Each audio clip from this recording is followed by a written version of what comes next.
भी next problem देखेंगे। Next problem देखो, एक्चुअली ये प्रॉब्लम हम खाली डिस्कस करेंगे कि क्या है इस प्रॉब्लम में, और नेक्स्ट प्रॉब्लम एक्चुअली हम सॉल्व करेंगे। ओके, देखिए ये 14 प्रॉब्लम में क्या है एक्चुअली, आप में सेम प्रॉब्लम में देखो सेल्स एंड टोटल कॉस्ट दिया हुआ है। लास्ट प्रॉब्लम में आपको क्या दिया हुआ था, sales and profit. Okay, 2 period का इन्फॉर्मेशन दिया हुआ है। तो ये सेकंड टाइप वाला एक्चुअली प्रॉब्लम है। इसमें हमें सेकंड पीवी रेशो वाला हमें फॉर्मूला यूज करना पड़ता है। पीवी रेशो का फॉर्मूला क्या है, change in profit upon change in sale. लेकिन यहाँ पर प्रॉफिट नहीं दिया है, हमें टोटल कॉस्ट दिया हुआ है, सेल्स दिया है। तो यहाँ पर हम जो कैलकुलेशन करते हैं ना, उसके लिए हम और एक कॉलम प्रिपेयर कर देंगे और वहाँ पर हम प्रॉफिट फाइंड आउट कर देंगे।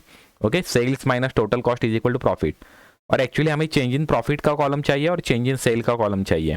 ओके, तो यहाँ पर और एक हम कॉलम नीचे बना देंगे डिफरेंस। ओके, तो सेल्स में से डिफरेंस और प्रॉफिट में से डिफरेंस हम निकाल देंगे, तो वो हमारा actually change in profit and change in sale. Okay, बाकी का देखेंगे आप, प्रॉब्लम तो एकदम सेम है। देखो first they have told you to prepare the PV ratio. Okay, first हम पीवी रेशो प्रिपेयर करेंगे by using that formula, change in profit upon change in sale. After that we will find out the fix cost. They have not provided to calculate the fixed cost, but we must have to first calculate the fixed cost, because formula for calculation of break even point is fixed cost divided by PV ratio. And in this problem you will not able to find the fixed cost, you have to calculate the fixed cost. For that you will use the two formulas. First you will use the first formula, that is contribution is equal to sales into PV ratio. Okay, and after that you will use the second formula, fixed cost is equal to contribution minus profit. Okay, you can take any sale for calculation of contribution, and after that you will use the profit for calculation of fixed cost. That is you will able to find out the contribution minus profit is equal to fixed cost. Okay, तो fixed cost हम पहले हम find out कर लेंगे और उसके बाद में हम ब्रेक इवन पॉइंट का फॉर्मूला यूज करेंगे, fix cost divide by PV ratio. तो फिक्स कॉस्ट हम फाइंड आउट करके ले लेंगे, उसके बाद में बी फाइंड आउट करेंगे। उसमें पीवी रेशो हमें ऑलरेडी मालूम रहेगा, क्योंकि हमने पीवी रेशो फर्स्ट ही फाइंड आउट कर दिया था। ओके, उसके बाद में हम BEP find out, fix cost find out करेंगे, उसके बाद में हम बीईपी फाइंड आउट करेंगे। उसके बाद में एक्चुअली ये एडिशनल एक्चुअली पूछा है, profit when sales are ₹2 lakhs। ये तो आप इजीली फाइंड आउट कर सकते हैं, जो फर्स्ट प्रॉब्लम में भी था एक्चुअली सेम पॉइंट। ओके, तो यहाँ पर हम रिक्वायर्ड सेल का हम फॉर्मूला यूज करेंगे। नहीं, यहाँ पर प्रॉफिट पूछा है तो सेल्स दिया हुआ है, तो फर्स्ट हम पीवी रेशो हम फाइंड आउट कर देंगे। Actually PV ratio find out करने के लिए हम फॉर्मूला यूज करेंगे। यहाँ पर सेल्स दिया हुआ है 2 लाख रुपीज और हमें प्रॉफिट निकालने को बोला है, तो हम पहले फॉर्मूला हम यूज करेंगे, contribution is equal to sales into PV ratio. ये हम फॉर्मूला यूज करके हम एक्चुअली कंट्रीब्यूशन निकाल लेंगे। ओके, पहले हम एक्चुअली कंट्रीब्यूशन निकालेंगे। कंट्रीब्यूशन के लिए हम फॉर्मूला यूज करेंगे, contribution is equal to sales into PV ratio. तो ये सेल्स हमें मालूम है, पीवी रेशो ऑलरेडी हमने फाइंड आउट कर दिया है, तो वो कंट्रीब्यूशन निकल के आ जाएगा। और उसके बाद में हम फॉर्मूला यूज करेंगे, profit is equal to contribution minus fix cost. Okay, तो ये फॉर्मूला यूज करके हम ये फाइंड आउट कर सकते हैं। उसके बाद में रिक्वायर्ड सेल का एक्चुअली पॉइंट पूछा हुआ है, तो रिक्वायर्ड सेल के लिए हम रिक्वायर्ड सेल के लिए एक अलग से फॉर्मूला है, fix cost plus estimated profit. ये एस्टिमेटेड प्रॉफिट है 40,000 रुपीज़। ओके, तो fix cost plus estimated profit divide by PV ratio, ये फॉर्मूला यूज करके हम सेल्स निकाल सकते हैं। और फाइनली हमें मार्जिन ऑफ सेफ्टी पूछा है सेकंड ईयर के लिए, मतलब ये ईयर के लिए हमें मार्जिन ऑफ सेफ्टी पूछा है। तो मार्जिन ऑफ सेफ्टी के लिए हम फॉर्मूला यूज करेंगे, actual sales minus break even sale. Break even sale यहाँ पर हमने ऑलरेडी निकाला हुआ है। ओके, एक्चुअल सेल यहाँ पर दिया हुआ है सेकंड ईयर का 2,80,000, तो 2,80,000 माइनस जो ब्रेक इवन सेल निकाला होगा वो एक्चुअली हम माइनस कर देंगे, हमें मार्जिन ऑफ सेफ्टी निकल के आ जाएगा। ओके, तो ये प्रॉब्लम खाली हमने सेम प्रॉब्लम था। अभी एक्चुअली हम प्रॉब्लम कौन सा सॉल्व करने वाले, तो ये प्रॉब्लम सॉल्व करने वाले। ओके, ये हमने एक प्रॉब्लम का हमने डिस्कशन कर दिया, अभी ये प्रॉब्लम हम सॉल्व करने वाले। प्रॉब्लम देखिए क्या है, देखिए the ratio of variable cost of product to sales is 70%। तो ये हमें फॉर्मूला दिया हुआ है, variable cost to sales ratio. Okay, variable cost to sales ratio दिया हुआ है। ऑलरेडी हमने एक कंपैरिजन हमने देख लिया, actually variable cost to sales ratio कभी 70% रहेगा, तो पीवी रेशियो कितना रहेगा। ओके, ऑलरेडी हमने यहाँ पर कंपैरिजन हमने देख लिया था। एक्चुअली क्या है, variable cost to sales ratio जितना रहेगा वो 100 में से हम माइनस कर देंगे, तो हमें कंट्रीब्यूशन टू सेल्स रेशियो निकल के आ जाएगा, मतलब पीवी रेशियो निकल के आ जाएगा। ओके, तो यहाँ पर कितना है, variable cost to sales ratio 70% है, तो पीवी रेशियो हमारा कितना रहेगा, 30% रहेगा। Okay, 100 minus 70 is equal to 30। Okay, तो ये हमारा फर्स्ट हमारे निकल के आ गया answer. Second, the break even point occurs at 60% of the capacity sale. Capacity sales means जो कंपनी की कुछ कैपेसिटी रहती है कि 100% मतलब प्रोडक्शन की कुछ कैपेसिटी रहती है, मशीन की कैपेसिटी रहती है कि वो मशीन 10,000 यूनिट्स ही प्रोड्यूस कर सकती है। तो यहाँ पर एक्चुअली उन्होंने बताया कि जितने कैपेसिटी सेल से उसके जब कैपेसिटी सेल होता है मतलब 100% सेल होता है, कंपनी का प्रोडक्शन होता है और सेल होता है, तो वहाँ पर एक्चुअली 60% ब्रेक इवन पॉइंट हो जाता है, 60% सेल को ब्रेक इवन पॉइंट हो जाता है। ओके, तो यहाँ पर हमें ब्रेक इवन पॉइंट हमें 60% दिया हुआ है, तो आपको ऑलरेडी ये भी मालूम है कभी ब्रेक इवन पॉइंट कभी 60% रहेगा तो मार्जिन ऑफ सेफ्टी कितना रहेगा, 40% रहेगा। ओके, मार्जिन ऑफ सेफ्टी कितना रहेगा, 40% रहेगा। तो ये हमें मालूम है दोनों का टोटल 100 होता है।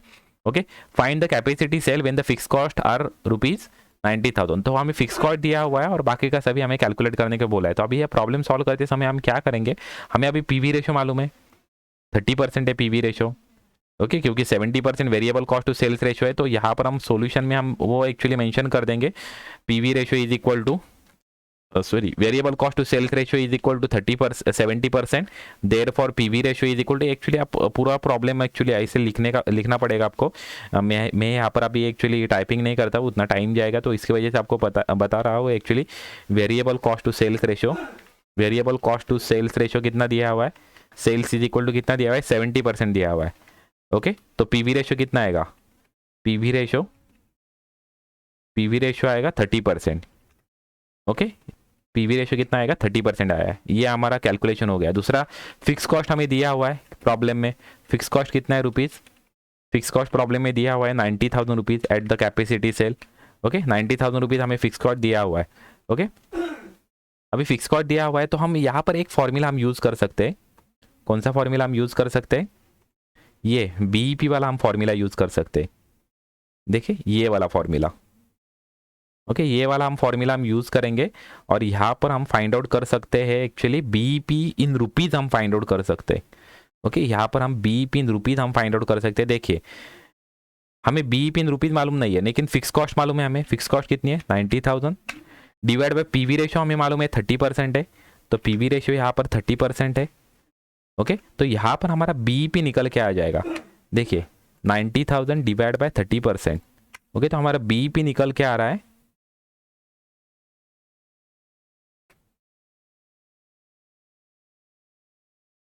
यहाँ पर हमारा बीईपी निकल के आ रहा है एक्चुअली 30,000 रुपीज निकल के आ जाएगा, 3 लाख रुपीज आ रहा है। ओके, हमारा बीईपी एक्चुअली निकल के आ रहा है 3 लाख रुपीज। ओके, बीईपी हमारा आ रहा है 3 लाख रुपीज। हमने फर्स्ट एक्चुअली कैलकुलेट कर दिया, बीईपी हमने कैलकुलेट कर दिया। अभी बीईपी हमारे पास है और बीईपी का हमें परसेंटेज भी हमारे पास है। बीईपी परसेंटेज कितना दिया हुआ है, बीईपी परसेंटेज 60% है, बीईपी परसेंट 60% है। तो आपको एक बात मालूम रहेगा, आपको बीईपी का परसेंटेज मालूम है तो और बीईपी का अमाउंट भी मालूम है, तो हम क्या कर सकते हैं एक्चुअली इस अमाउंट से हम 100% अमाउंट निकाल सकते हैं, क्योंकि सेल्स कितना परसेंट रहेगा 100%। बीईपी का परसेंटेज मतलब क्या है, बीईपी टू सेल्स रेशियो हमारे 60% दिया हुआ है। ओके, तो जो टोटल सेल्स रहेगा उसमें 60% बीईपी है, तो हमारा टोटल सेल्स कितना रहेगा 100% रहेगा। ओके, तो 100% हमें सेल्स निकालने के लिए हमें क्या करना पड़ेगा, ओके, सेल्स निकालने के लिए हमें क्या करना पड़ेगा, ये 3 लाख डिवाइड बाय 60 इंटू 100, मतलब 60% का 100% में हम कन्वर्ट कर देंगे। ये 60% अमाउंट है तो इसकी वजह से डिवाइड बाय 60 कर दो इंटू 100 कर दो, हमें 100% अमाउंट निकल के आ जाएगा। तो 100% अमाउंट हमारा सेल्स है। तो ये देखो, ये हमें पूछा था ऑल्सो कंप्यूट द प्रॉफिट। ये देखो फाइंड द कैपेसिटी सेल, तो हमारा टोटल सेल्स हमारा कितना रहेगा, ओके 5 लाख रुपीज़ का। ये कैपेसिटी सेल्स हमारा निकल के आ गया 5 लाख रुपीज़, ये हमारा कैपेसिटी सेल निकल के आ गया। अभी हमें दूसरा एक्चुअली पूछा है also compute the profit at 75% of the capacity sales. Okay, ये थोड़ा अलग टाइप का प्रॉब्लम है, आप देखोगे एक्चुअली अभी सॉल्व करने के बाद आपको एक्चुअली एकदम सिंपल लग रहा होगा। ओके, लेकिन सॉल्व करने से पहले कौन सा फॉर्मूला कहाँ पर यूज़ करने का ये आपको फाइंड आउट करना एक्चुअली इंपॉर्टेंट है। ओके, तो सीक्वेंस देखिए अभी इस प्रॉब्लम में हमने कैसे एक्चुअली निकाला एक्चुअली, तो उस तरह से आपको एक्चुअली यूज़ करना पड़ेगा। कौन सा फॉर्मूला कहाँ पर यूज़ करते हैं, किस तरह के प्रॉब्लम में कैसा फॉर्मूला हम यूज़ करते हैं, ये आपको ज़्यादा इंपॉर्टेंट है। फॉर्मूला तो आपको प्रिपेयर करना ही पड़ेगा, लेकिन यहाँ पर ये भी चीज़ इंपॉर्टेंट है कि कौन सा फॉर्मूला कब यूज़ करने का, क्योंकि बीईपी के भी अलग अलग फॉर्मूले हैं। कंट्रीब्यूशन के हमने 3 फॉर्मूले देखे, पीवी रेशो के हमने 2-3 फॉर्मूले हमने देखे। ओके एक्चुअली फार्मूला शीट में तो ज़्यादा फार्मूला है, लेकिन 2 फार्मूला तो हमने ऑलरेडी यूज़ कर दिया है, और ये तीसरा टाइप हमने यूज़ कर दिया है यहाँ पर, कंपैरिजन वाला एक्चुअली चार्ट हमने यूज़ कर दिया फाइंड आउट करने के लिए। ओके तो ये हमारा हो गया कैलकुलेट। अभी देखते हैं आगे क्या है। Also compute the profit at 75% of capacity sale. हमने 75% ऑफ कैपेसिटी सेल को हमें प्रॉफिट हमें फाइंड आउट करने के बोला। ये 100% कैपेसिटी है, ये कैपेसिटी सेल्स मतलब 100% हमारा कैपेसिटी सेल्स है। अभी हमें 75% हमारे कितने रहेंगे, कितने यूनिट्स आएंगे 75% को, तो यहाँ पर मैं एक्चुअली यूनिट्स मेंशन कर देता हूँ कितने यूनिट्स होंगे। सॉरी 5 लाख रुपीज़ के सेल्स है, मतलब यहाँ पर कितने हमारे सेल्स होंगे टोटल। ओके तो 5 लाख के 75% हमारे सेल्स रहेंगे इंटू 75%। ओके तो 3,75,000 रुपीज़ के हमारे सेल्स रहेंगे। Okay 75% capacity. ओके तो ये हम निकाल रहे हैं एक्चुअली, यहाँ पर ऊपर आपको लिखना पड़ेगा profit at 75% of capacity. Okay okay ये यहाँ पर हम मेंशन कर देंगे। Okay profit at 75% of capacity sale. Okay तो कैपेसिटी सेल्स एक्चुअली आपको ओके हमने 75% हमने निकाला ये सेल्स। अभी वेरिएबल कॉस्ट कितना रहेगा, ऑलरेडी प्रॉब्लम में दिया हुआ है 75% वेरिएबल कॉस्ट है, तो ये हमारा वेरिएबल कॉस्ट हमारा 70% हम निकाल देंगे ऑन सेल्स। तो 3,75,000 इंटू 70% है। ओके तो आ रहा है एक्चुअली 2,62,500 हमारा वेरिएबल कॉस्ट आ रहा है। आप डायरेक्टली कंट्रीब्यूशन भी निकाल सकते थे, क्योंकि कंट्रीब्यूशन हमारा कितना परसेंट है, 30% है ऑफ सेल है। कंट्रीब्यूशन कितना है, 30% ऑफ सेल है, तो कंट्रीब्यूशन कितना आएगा इसके 30%। ऐसे भी निकाल सकते हैं और माइनस करके निकालेंगे तो भी चलेगा, मतलब ये माइनस ये कर देंगे तो भी सेम आंसर आएगा। ये देखिए 3,75,000 माइनस 2,62,500 सेम। ओके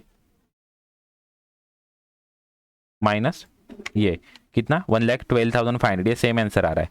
ओके और उसमें से हम खाली फिक्स कॉस्ट माइनस कर देंगे, क्योंकि फिक्स कॉस्ट हमने ऑलरेडी एक्चुअली दिया हुआ है 90,000 फिक्स कॉस्ट है, तो हमारा आंसर यहाँ पर प्रॉफिट निकल के आ जाएगा। और यही हमारा आंसर है, यही हमें पूछा है एक्चुअली, कितना प्रॉफिट कितना होगा ये हमें पूछा है। देखिए प्रॉफिट एट 75% ऑफ कैपेसिटी, तो प्रॉफिट कितना है 22,500 रुपीज़, 22,500 ये हमारा आंसर है। ओके तो एकदम सिंपल एक्चुअली प्रॉब्लम था, छोटा सा प्रॉब्लम था, लेकिन कैसे सॉल्व करते वो कभी आपको मालूम नहीं रहेगा, कौन सा फॉर्मूला कहाँ पर यूज़ करते ये कभी आपको मालूम नहीं रहेगा, तो आप कैलकुलेट करना एक्चुअली आपको डिफिकल्ट हो जाएगा एक्चुअली। तो इसकी वजह से अलग अलग टाइप के प्रॉब्लम्स आप सॉल्व करो। Okay best of luck for the examination. Okay thank you very much. Okay thank you. अभी नेक्स्ट टॉपिक हम नेक्स्ट वीडियो में देखेंगे actually, next topic. Okay okay thank you very much, best of luck for the examination.